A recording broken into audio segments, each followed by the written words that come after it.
En Guinée, l'agriculture s'impose comme un levier stratégique pour atteindre l'autosuffisance alimentaire et améliorer les revenus ruraux dans un pays qui dispose de plus de 6 millions d'hectares de terres arables encore sous-exploitées.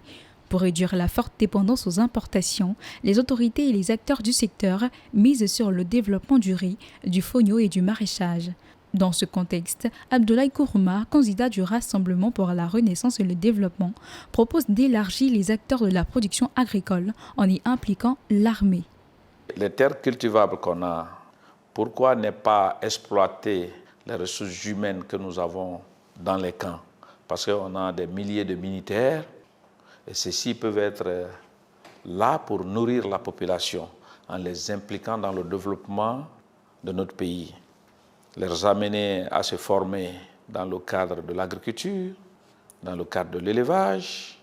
La campagne agricole 2025 vise à appuyer près de 2,5 millions de producteurs familiaux à travers la fourniture d'intrants, la mécanisation et l'encadrement technique avec le soutien de la FAO, du PAM et de la Banque africaine de développement. L'objectif affiché est de faire évoluer l'agriculture de subsistance vers une agriculture orientée vers le marché.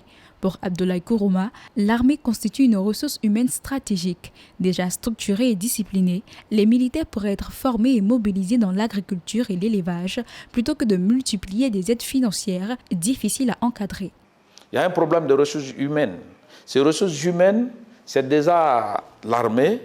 Il faut juste les former. Ils sont déjà structurés et disciplinés. Au lieu de distribuer de l'argent à des populations dont l'encadrement et la coordination n'est pas facile. C'est une proposition de notre parti, c'est-à-dire utiliser déjà des entités structurées et organisées pour nous aider à lutter contre la famine et à nous aider à atteindre l'autosuffisance alimentaire. Au-delà de l'augmentation de la production, les défis portent également sur la transformation et la commercialisation des produits agricoles afin de créer davantage de valeur ajoutée. Le développement des infrastructures rurales, l'accès au financement ainsi que l'inclusion des femmes et des jeunes restent des priorités. Selon les experts, si les réformes engagées se concrétisent, l'agriculture pourrait devenir un pilier durable de la sécurité alimentaire et du développement inclusif en Guinée.